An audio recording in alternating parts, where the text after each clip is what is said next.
नमस्कार वायटी परिवार, मी भारतातील पुणे जिल्ह्यातील तृप्ती स्वागत करते तुमचं पुन्हा एकदा आपले YouTube channel @Trupti Ingmire cooking and ब्लॉगिंगवरती। सर्वांची तब्येत अगदी उत्कृष्ट असेल, अगदी अप्रतिम असेल अशी आशा करते। आणि आज आहे 18 डिसेंबर 2023, सोमवार आहे आज। आणि आज ज्यांचा वाढदिवस आहे त्यांना wish you many many happy returns of the day. त्यांच्या सर्व मनोकामना पूर्ण होत ही स्वामीचरणी प्रार्थना करून आजच्या या नवीन कुकिंग अँड ब्लॉगिंग व्हिडिओला सुरुवात करते। तुम्हाला समजलंच असेल आज आपण कोणता पदार्थ बनवणार आहोत। तरी पण मी एकदा सांगते तुम्हाला की आज आपण बनवणार आहोत ते म्हणजे अवघ्या 10 मिनिटात तयार होणारा गुजराती स्नॅक्सचा पदार्थ आपण पाहणार आहोत। गुजरातमध्ये स्नॅक्समध्ये शक्यतो असा हा पदार्थ स्नॅक्समध्ये सर्व केला जातो। आपण कसं ब्रेकफास्टला नाश्त्याला सकाळी सकाळी पोहे उपमा वगैरे असं खातो, तसं गुजराती लोक आहे ना स्नॅक्समध्ये म्हणजे सकाळी सकाळी नाश्त्याला ब्रेकफास्टमध्ये ना खमण ढोकळा खातात पहा। तर चला तर मग अधिक वेळ न दवडता आपण आपल्या डायरेक्टली रेसिपीकडे वळूयात। आजचा व्हिडिओ आवडला तर व्हिडिओला नक्की लाईक करा। खमण ढोकळा 10 मिनिटात तयार होण्यासाठी आपल्याला काय करायचं आहे पहा। मिक्सरचं इथे मी भांडं घेतलेलं आहे। मिक्सरच्या भांड्यात 1 वाटी डाळीचं पीठ ॲड केलेलं आहे, अद्रक ॲड केलेली आहे, सॉल्ट ॲड केलेला आहे, इथे लिंबू फूल घेतलेला आहे म्हणजे सायट्रिक ॲसिड ॲड केलेला आहे, तसेच हळद ॲड करायचं आहे ह्याच्यामध्ये। आता ह्याच्यामध्ये आपल्याला 3 चमचे दही ॲड करायचं आहे। 3 चमचे दही ॲड केल्याच्यानंतर ह्याच्यामध्ये 2 मिरच्या आपल्याला खुडून टाकायच्या आहेत। 2 मिरच्या ह्याच्यामध्ये खुडून टाकल्याच्यानंतर आपल्याला थोडंसं पाणी ॲड करून आपल्याला हे बॅटर मिक्सरला छान असं ब्लेंड करून घ्यायचं आहे। सॉरी टू से मिक्सरला छान असं ब्लेंड करून घ्यायचं आहे पहा। अशा पद्धतीने मी हे बॅटर मिक्सरला ब्लेंड करून घेतलेलं आहे। आणि थोडंसं वरतून अजून आपल्याला डाळीचं पीठ ॲड करायचं आहे। थोडंसं अजून 3 चमचे मी डाळीचं पीठ ॲड केलेलं आहे पहा।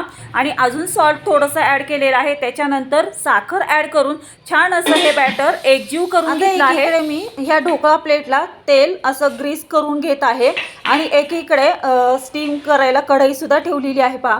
अशा पद्धतीने प्रथम ढोकळा प्लेटला तेल ग्रीस करून घ्यायचं आहे। आता आपण ह्याच्यामध्ये फ्रूट इनो सॉल्ट ह्याच्यामध्ये ॲड करून छान असं विस्कनी फेटायचं आहे हे बॅटर। थोडंसं आता वरतून थोडंसं किंचितचं पाणी ॲड करून पुन्हा हे बॅटर छान असं फ्लफी होतोपर्यंत हे बॅटर छान असं विस्कनी फेटून घ्यायचं आहे। नंतर ह्या ढोकळा प्लेटमध्ये हे बॅटर सगळीकडे असं पसरून घ्यायचं आहे, थोडंसं टॅप करून घ्यायचं आहे। आणि नंतर पहा इथे मी स्टीमर आधीच ऑलरेडी स्टीम करायला ठेवलं होतं पाणी। आता ह्या स्टीमरमध्ये आपण हा ढोकळा स्टीम करायला ठेवूयात।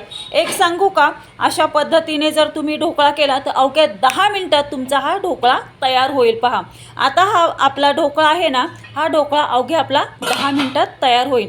तर भेटते मी तुम्हाला 10 मिनिटानंतर। तर पहा 10 मिनटं झालेली आहेत। आता आपला ढोकळा हा झालेला आहे। एका स्टिकनी हा ढोकळा झाला आहे की नाही हे पाहायचं। ते कसं ढोकळा झाला आहे की नाही हे कसं पाहायचं ते मी तुम्हाला सांगते। एक स्टिक असते, ती स्टिकनी त्या ह्या पिठामध्ये ढोकळ्यामध्ये ही स्टिक रोवून पाहिजे। ती स्टिक प्लेनवरती आली की समजायचं आपला हा ढोकळा झालेला आहे। तर आता गॅस बंद केलेला आहे। तसंच एकीकडे मी गॅसवरती फोडणी तयार करत आहे पहा। फोडणीमध्ये तेल ॲड केलेलं आहे, मोहरी ॲड केलेली आहे। ती तेल मोहरी जोपर्यंत गरम होती तोपर्यंत एका प्लेटमध्ये हा ढोकळा मी काढून घेत आहे पहा। अशा पद्धतीने हा ढोकळा मी एका प्लेटमध्ये काढून घेतलेला आहे। आता हा ढोकळा छान असा सगळा कट करून घ्यायचा आहे। तुमचा ढोकळा जर नेहमी बिघडत असेल ना तर पहा अशा पद्धतीने तुम्ही नक्की घरी ट्राय करून पहा। हा खमण ढोकळा पहा 100% गॅरंटीने सांगते की तुमचा ढोकळा अगदी परफेक्टपणे होईल, अजिबात बिघडणार नाही पहा।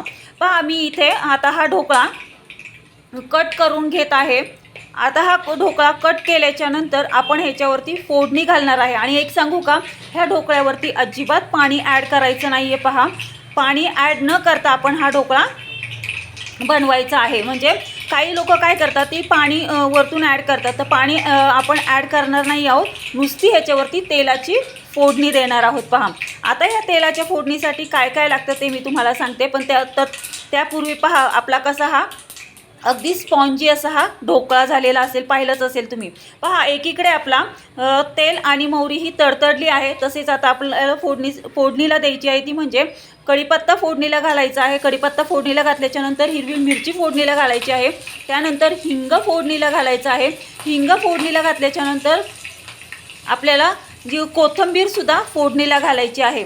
अशा पद्धतीने ही ढोकळ्याची फोडणी आपल्याला तयार करायची आहे. पहा, आता गॅस बंद करायचा आहे आणि ही फोडणी ह्या ढोकळ्यावरती अशी पसरवायची आहे. पहा, अशा पद्धतीने ही फोडणी पसरवून हा ढोकळा छान असा आपल्याला पुदिन्याच्या चटणीसोबत सर्व करायला घ्यायचा आहे. तर गाईज, पहा मंडळी, अवघ्या 10 मिनिटात आपला हा खमण ढोकळा तयार झालेला आहे खाण्यासाठी. तर गाईज, कसा वाटला तुम्हाला आजचा हा गुजराती स्नॅक्सचा पदार्थ खमण ढोकळा? आवडला का तुम्हा सर्वांना? मला कमेंटमध्ये नक्की कळवा. पण मला कमेंटमध्ये कळवण्याआधी नक्की घरी पण तुम्ही अशा पद्धतीने हा गुजराती स्नॅक्सचा पदार्थ खमण ढोकळा तुम्ही पण नक्की घरी ट्राय करून पहा. तुम्ही ह्याचा स्वाद घ्या, घरातल्यांनाही ह्याचा स्वाद घ्यायला द्या आणि मग मला कमेंटमध्ये कळवा की आज आपण हा अवघ्या 10 मिनिटात बनवलेला गुजराती स्नॅक्सचा पदार्थ खमण ढोकळा तुम्हाला कसा वाटला ते. गाईज, तुम्हाला असेच मस्त चमचमीत झणझणीत रेसिपी तुम्हाला शिकायची असेल आणि त्यांचा स्वाद घ्यायचा असेल तर आपले यूट्यूब चॅनल @तृप्ती मिरे कुकिंग अँड ब्लॉगिंगला लाईक करा, शेअर करा आणि सबस्क्राईब करा. सबस्क्राईब करून ऑल बेल बटन प्रेस करा, म्हणजे जेव्हा माझी कुकिंग अँड ब्लॉगिंगचे व्हिडिओ पोस्ट होतात तेव्हा त्याचे नोटिफिकेशन तुम्हाला येईल आणि असेच मस्त चमचमीत झणझणीत रेसिपी तुम्हाला शिकायला मिळतील आणि त्यांचा स्वादही घ्यायला मिळेल. धन्यवाद. Have a good day. भेटूयात आपण अशाच नवीन रेसिपीसोबत नवीन कुकिंग अँड ब्लॉगिंग व्हिडिओमध्ये. धन्यवाद.